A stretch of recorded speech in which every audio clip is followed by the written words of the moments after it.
Welcome to Telugu రాజ్యం. నేను శరత్ చంద్ర. ప్రస్తుతం మనతో పాటు తిరుపతి నుంచి పురుషోత్తం రెడ్డి గారు ఉన్నారు. ప్రస్తుతం ఆంధ్రప్రదేశ్ రాజకీయాల్లో తెలుగుదేశం వైఎస్ఆర్సీపీ మధ్య తీవ్రమైన పోటీ నెలకొంది. 2024 ఎన్నికల్లో వైసీపీ ఘోర పరాజయాన్ని మూటగట్టుకున్న తర్వాత పార్టీ ఆ చాలా తీవ్రమైన పోరాటం చేస్తుంది. ఎన్డీఏ సారథ్యంలోని టీడీపీ సారథ్యంలోని ఎన్డీఏ ప్రభుత్వాన్ని ఢీకొట్టేందుకు విశ్వ ప్రయత్నాలు చేస్తుంది. ప్రధానంగా తెలుగుదేశం పార్టీ మంగళగిరి నియోజకవర్గాల్లో బలోపేతం అవడానికి చాలా తీవ్రంగా ప్రయత్నిస్తుంది. అక్కడ ఆ నారా లోకేష్ ఎప్పటికీ ఆ ప్రాంతం నుంచి ప్రాతినిధ్యం వహించేలా విస్తృతంగా అభివృద్ధి కార్యక్రమాలు చేపడుతుంది. ఈ నేపథ్యంలో వైసీపీకి కంచుకోటగా ఉన్నటువంటి నియోజకవర్గాల్లో మంగళగిరి నియోజకవర్గం ఒకటి. మంగళగిరిలో తాడేపల్లిలో దాదాపు 10 ఏళ్లుగా వైసీపీ అధ్యక్షుడు జగన్మోహన్ రెడ్డి గారు స్థిర నివాసం ఏర్పాటు చేసుకుని ఉన్నారు. ఒక విధంగా చెప్పాలంటే చంద్రబాబు నాయుడు కంటే ముందే ఆయన అక్కడ ఇల్లు కట్టుకొని అదే ఇంట్లో ఉంటున్నారు. తాడేపల్లి మండలంలో ఇంటిని నిర్మించుకున్నారు. అయితే ఇప్పుడు మంగళగిరి నియోజకవర్గం పరిధిలో వైసీపీకి నాయకుడు ఎవరు అనే చర్చ ఒకటి జరుగుతుంది. వైసీపీ నారా లోకేష్ భవిష్యత్తు ముఖ్యమంత్రి అవుతారనే ప్రచారం జరుగుతుంది. పార్టీ పగ్గాలన్నీ ఇప్పటికే కార్యనిర్వాహక అధ్యక్షుడిగా కూడా పగ్గాలు చేపట్టారు. లోకేష్ ని ఢీకొట్టాలంటే అందుకు తగ్గ నాయకుడు వైసీపీలో ఎవరు అనే చర్చ జరుగుతుంది. దీనిపైన పురుషోత్తం రెడ్డి గారు సార్ ఎట్లా చూడాలి సార్? అంటే వైసీపీకి ఇప్పుడు నిజానికి తాడేపల్లి, ఉండవల్లి, పెనుమాక ఇవన్నీ ఓటు బ్యాంకుల లెక్కలో చూసుకుంటే వైసీపీకి అత్యంత అనుకూలమైన కాన్స్టిట్యున్సీగా ఉండాలి. కానీ 2024 ఎన్నికల్లో వైసీపీ ఘోర పరాజయాన్ని మూటగట్టుకుంది. ఇప్పుడు అక్కడ ఎదురుతోంది అనుకోవాలి. అక్కడ ఎట్లాంటి వ్యూహం అనుసరించవచ్చు అనుకోవచ్చు సార్? అంటే మంగళగిరికి సంబంధించినంత వరకు వైఎస్ఆర్ కాంగ్రెస్ పార్టీ లోకేష్ గారిని ఓడించింది లాస్ట్ బిఫోర్ ఎలక్షన్స్ లో. అదే మంగళగిరి, అందు కూడా రాజధాని కొత్తగా ఇచ్చిన సమయంలో. కాబట్టి ఆ నియోజకవర్గంలో వైసీపీకి ప్రతికూల పరిస్థితి ఏం లేదు. దాన్ని స్ట్రెంథన్ చేసుకోవాల్సిన అవసరం ఉంది. ఎందుకంటే లోకేష్ గారు ఓడిపోయారు కదా లాస్ట్ టైం. కాబట్టి రాష్ట్ర వ్యాప్తంగా ఒక విస్తృతంగా వైఎస్ఆర్ కాంగ్రెస్ పార్టీకి వ్యతిరేక గాలి, కూటమికి అనుకూల వాతావరణం రావడంతో అన్ని చోట్ల గెలిచినట్టే మంగళగిరి గెలిచారు. అయితే లోకేష్ గారు కొంత ప్రత్యేక శ్రద్ధ పెడుతున్నారు. ముఖ్యంగా ఓడిపోయిన తర్వాత ఎక్కువ శ్రద్ధ పెట్టడం వల్ల ఆయన కొంచెం పట్టు సాధించాడు పర్సనల్ కూడా. ఇప్పుడు అధికారంలో ఉన్నాడు కాబట్టి దీనికి తోడుగా అన్ని డెవలప్మెంట్స్, ఎందుకంటే ముఖ్యమంత్రి చంద్రబాబు నాయుడు గారిని డిసైడ్ చేసే ప్లేస్ లో లోకేష్ ఉన్నారు కాబట్టి ఖచ్చితంగా మంగళగిరిలో డెవలప్మెంట్ యాక్టివిటీస్, ప్రజలతో సంబంధాలు అవన్నీ ఇంకొంచెం బలపడే ప్రయత్నం చేస్తారు. అంటే బలపడే ప్రయత్నం ద్వారా గెలిచిపోరు, కానీ రాజకీయ వాతావరణం కలిసి రావాలి. రేపు రాష్ట్రం తెలుగుదేశానికి వ్యతిరేక గాలిసింది అనుకోండి, లోకేష్ గారు ఎంతకనమన్నా మంగళగిరిలో కూడా గెలిస్తే స్వల్ప మీద, లేకపోతే ఓడిపోతారు. రాష్ట్ర పరిస్థితిని బట్టే ఉంటాయి. కొన్ని నియోజకవర్గాల్లో ప్రయత్నం కూడా చేయరు. ఉదాహరణకు పులివెందులు ఉంది, ఎవరినో ఒకరు పెడతారు కానీ జగన్ ఓడించాలని అంటే నమ్మకం లేదు. కుప్పం ఉంది చంద్రబాబు గారు. ఇట్లాంటి కొన్ని నియోజకవర్గాలు మనం ఏం చేసినా వాళ్ళే గెలుస్తారు, ఫైట్ ఇస్తారు. కానీ మంగళగిరికి లోకేష్ గారు ఎంత పెద్ద నాయకుడైనా చాలా సందర్భాల్లో అపోజిషన్స్ గెలిచినాయి. వైఎస్ఆర్ కాంగ్రెస్ పార్టీ గెలిచింది. అందువల్ల ఏమవుతుంది, బేసిక్ ప్రాబ్లం వస్తుంది. కాబట్టి తెలుగుదేశం కుప్పం లాగా లేదా పులివెందులాగా వైసీపీ వదిలేదు. ఎందుకు వదిలేదు? ఒక నమ్మకం ఉంది కదా, మంగళగిరిలో కూడా మనం ఓడించగలము అని. అదే లోకేష్ గారు రాజధాని ఇచ్చిన కొత్తలో.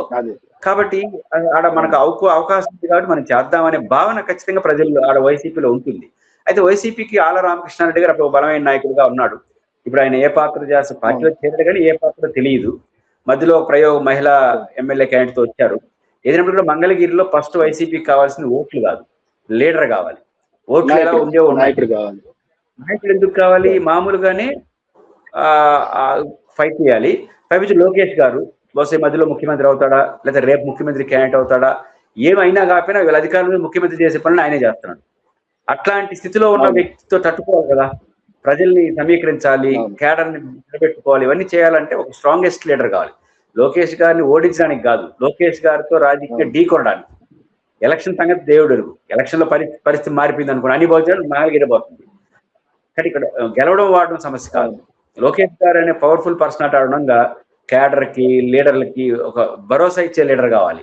అందువల్ల వైఎస్ఆర్ కాంగ్రెస్ పార్టీ ఖచ్చితంగా అన్వేషణ చేస్తుంది. అందులో జగన్ గారి ఇట్లాంటి విషయాల్లో మరీ మోర్ ఇంట్రెస్ట్ గా ఉంటాడు. ఎందుకంటే ఏ నియోజకవర్గం వదలకూడదనే టైప్ అయినా. ఉదాహరణ కుప్పం చంద్రబాబు నాయుడు గారు, ఇది వాళ్ళది అనేది చాలా మందిలో ఉంటుంది. జగన్ గారు అట్లా టైప్ కాదు, అన్నిట్లో ప్రయత్నం చేయడమే. కాబట్టి ఒకటి ఉంది సార్, 2019-24 మధ్యలో మంగళగిరి నియోజకవర్గం ఈ తాడేపల్లి, ఉండవల్లి, పెనుమాక ప్రాంతాలు రెగ్యులర్ గా చూస్తూ ఉంటే అక్కడ ప్రజలు ముఖ్యమంత్రి ఇక్కడ నివాసం ఉంటూ 5 ఏళ్ళు ఇక్కడే మా మధ్యలో ఉంటూ మా ప్రాంతానికి ఏమీ చేయలేదనే వాళ్ళలో ఒక రకమైన అసంతృప్తి అయితే బాగా ఉంది. లాస్ట్ ఎలక్షన్ లో 2019 ఎలక్షన్ 2019లో జరిగిన ఎలక్షన్ లో అర్ధరాత్రి 2 వరకు తాడేపల్లిలో పోలింగ్ జరిగింది. అప్పుడు డైరెక్ట్ గా చీఫ్ ఎలక్టరల్ ఆఫీసర్ వచ్చి తాడేపల్లిలో అక్కడ గొడవలు జరిగితే అర్ధరాత్రి పోలింగ్ జరగటం వల్ల ఆరో పొలిటికల్ పార్టీస్ ఒకళ్ళ మీద ఒకళ్ళు విమర్శలు చేసుకుంటే సిఇసి వచ్చి డైరెక్ట్ గా అక్కడ తాడేపల్లి పోలింగ్ బూత్ లో నిలబడి ఆయన పోలింగ్ ని పర్యవేక్షించాల్సి వచ్చింది. ఆ ఎన్నికల్లో లోకేష్ ఓడిపోయారు. 2019లో లోకేష్ ఓడిపోయాడు. 2024లో అనూహ్యంగా ఆయన గెలిచారు. దీన్ని అంటే బ్యాలెన్స్ చేసుకోవటంలో అది మీరు అన్నట్టు వేవ్ ఉంటే ఏ పార్టీ అయినా గెలుస్తుంది, లేకపోతే వేవ్ లేకపోతే మొత్తంగా ఓవరాల్ గా ప్రజల అసంతృప్తి అక్కడ కూడా ఇంపాక్ట్ అవ్వచ్చు. కానీ ఇప్పుడైతే లోకేష్ గారు అక్కడ ఆ ప్రాంతంలో ఆయన ఓటు బ్యాంక్ ని కన్సాలిడేట్ చేసుకోవడానికి కృష్ణానదిలో కరకట్టకి కుడివైపున నదికి కుడివైపున అడ్డుగోడ ఇటువైపు ఎడం వైపున విజయవాడలో కట్టినట్టే ఆ కుడివైపున భారీ కాంక్రీట్ వాల్ అంటే వరద ముంపు రాకుండా గోడనే కట్టిస్తున్నారు. అంటే ఆ ప్రాంతంలో ఉన్న తాడేపల్లి, సుందరయ్య నగర్ ఆ ప్రాంతంలో ఉన్న ఓటు బ్యాంక్ మొత్తాన్ని ఆయన దక్కించుకునే ప్రయత్నాలు చేస్తున్నారు. ఇవన్నీ ఇంపాక్ట్ ఉండొచ్చు అంటారా? 2029 వరకు ఆయన ఓటు బ్యాంకును బదిలీ చేసుకోవడానికి ఉపయోగపడతాయి అంటారా? అంటే వైసీపీకి ప్రధాన డిసడ్వాంటేజ్ 2024లో ఏమైందంటే రాజధాని. ఎందుకంటే మంగళగిరి నియోజకవర్గం కూడా రాజధానిలో పార్ట్ అండ్ పార్ట్ గా ఉంటుంది. రాజధాని నుంచి తీసేస్తున్న భావనకి వెళ్ళిపోయారు. 3 రాజధానిలో భాగంగా అమరావతి కూడా అసెంబ్లీ ఉంటుంది. ఇవన్నీ చెప్పినా ప్రధానంగా మా ప్రాంతం నుంచి రాజధాని వెళ్ళిపోతున్న భావనకి వెళ్ళిపోయినారు. అది ఖచ్చితంగా ప్రజల మీద ప్రభావం పడుతుంది. పార్ట్ అండ్ పార్ట్ ఏరియా కాబట్టి ప్రధాన ఎఫెక్ట్ దెబ్బ కొట్టింది.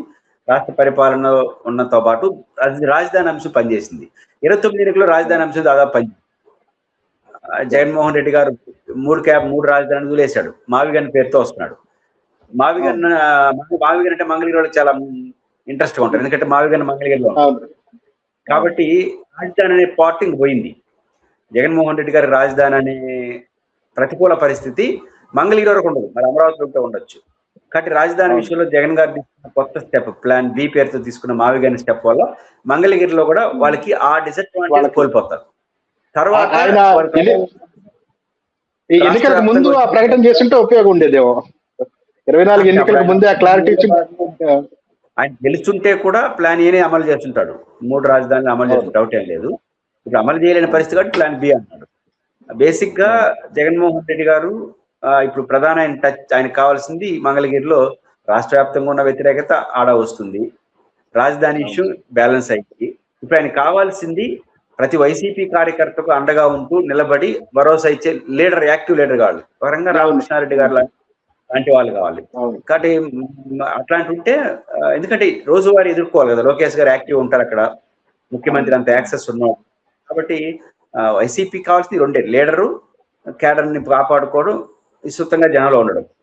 రాష్ట్ర వ్యాప్తంగా పరిస్థితులు మారడం లేదా రాజధాని విషయం అయితే క్లోజ్ చేసుకున్నారు, పెద్ద ఇబ్బంది ఉండదు. కాబట్టి జగన్ గారు ఇప్పుడు ప్రధాన టార్గెట్ ఆర్గనైజేషన్ స్ట్రెంత్ చేయడం, లీడర్షిప్ ని ఇంప్రూవ్ చేసుకోవడం మీద ఆధారపడి ఉంటుంది. మళ్ళీ ఆర్కే గారికి మళ్ళీ బుజ్జగించి మళ్ళీ ఆయనకే బాధ్యతలు అప్పగిస్తా అప్పుడు ఎట్లా ఉంటుంది సార్? లేకపోతే ఇంకెవరన్నా చరిష్మా ఉన్న నాయకుడు? ఆయన ధైర్యంగా ఉంటాడు, అందరితో బాగుంటాడు, ఫైట్ చేస్తాడు. కాబట్టి వాళ్ళ మనసులో ఏమో తెలియదు, కానీ ఆర్కే గారు లాంటి లీడర్ అయితే కావాలి అక్కడికి. ఆర్కే గారిని పెడతారా, అట్లాంటి స్వభావం గోని పెడతారు. ప్రయోగాలు చేస్తే సక్సెస్ కాదు. బాధ్యతలు అవును, ఇదే పార్టీ యాక్టివిటీ ఏదో నడుస్తుంది, కానీ పెద్దగా అంటే ఫైట్ వాళ్ళతో ఢీ కొట్టేంత ఫైట్ అయితే నడవట్లేదు అనుకుంటా. అంటే ఇప్పుడే తొందరగా ఎందుకు అనుకుంటారు? ఇంకా 3 ఏళ్ళు ఉంది. లోకేష్ గారు, చంద్రబాబు గారు నియోజకవర్గంలో ఎక్కువ తొందరపడితే కూడా అన్నెసరీ కాంప్లికేషన్స్, ఈ దాడులు, ఈ గొడవలు కూడా ఉంటాయి. వల్ల జగన్ గారు టైం తీసుకుంటాడని అనుకుంటున్నాను. ఖచ్చితంగా ఆయన మంగళగిరిని అయితే వాళ్ళు లోకేష్ గారు ఉన్నాడు కాబట్టి ఇంకా ఆయన వదిలేద్దాంలే అనే టైప్ అయితే కాదు. అవును సార్. అంటే లోకేష్ అన్నట్టు యాక్చువల్ గా లోకేష్ అయినా ఆయన అంటే సొంత నియోజకవర్గం కాదు, హైదరాబాద్ నుంచి వచ్చి ఇక్కడ ముందు మంత్రిగా పనిచేస్తూనే మంగళగిరిని ఎంచుకున్నారు. ఇక్కడ స్థానికుడిగా గుర్తింపు పొందాలనే ఉద్దేశంతో ఆయన మంగళగిరిని చూజ్ చేసుకున్నారు. మంగళగిరి అంటే ఒక విధంగా లోకేష్ గారిని ఢీకొట్టడం అంటే భవిష్యత్తులో కూడా వైసీపీ ఒక స్ట్రాంగ్ అపోనెంట్ ని, రాజకీయంగా ప్రత్యర్థిని కట్టడి చేసే వ్యూహాలు అనుసరించాలి. దాంట్లో ఎంతవరకు సక్సెస్ అయ్యే అవకాశం ఉంటుంది? రాష్ట్ర వ్యాప్తంగా బేసిక్ గా వైసీపీ తెలుగుదేశం కట్టడి చేయాల్సిన అవసరం లేదు. వాళ్ళు కట్టడి వాళ్ళు చేసుకుంటారు. తెలుగుదేశం వాళ్ళ పరిపాలనే వచ్చే బలహీనతలే వైసీపీ ఆయుధాలు అవుతాయి. మంగళగిరి వరకు అతను ఒక స్ట్రాంగ్ పర్సనాలిటీ కావడం, మళ్ళీ బరిలో ఉండడం వల్ల అదనపు అడ్వాంటేజ్ తెలుగుదేశానికి ఉంటుంది. అందువల్ల మంగళగిరిలో రోజువారీ యాక్టివిటీ రాష్ట్రం అంతా వాళ్ళు జనరల్గా ఇంకా బాగా చేస్తున్నారు. మంగళగిరిలో కూడా క్యాడర్కి వాళ్ళందరికీ భరోసా చేయాలంటే ఒక లీడర్షిప్ కావాలి కాబట్టి బహుశా ఆ ప్రయత్నం చేస్తుంటారు. బహుశా రామకృష్ణ గారు పెడతారా, రామకృష్ణ లాంటి వాళ్ళని పెడతారో తెలియదు, కానీ ఒక ఫెరోసస్ లీడర్ అయితే అక్కడ ఉండాలి, రోజువారీ యాక్టివిటీ జరగాలి. Right sir, thank you so much. Hello, Telugu రాజ్యం ఛానల్ చూస్తున్నారా? సామాజిక రాజకీయ జీవన చిత్రణే తెలుగు రాజ్యం. అతిశయోక్తులు అసత్యాలు ఉండవు. రాజకీయ కోణం కాదు, ప్రజా కోణమే కొలబద్ద. తెలుగు రాజ్యం వీక్షణ మీ ఉత్తమ అభిరుచికి నిదర్శనం.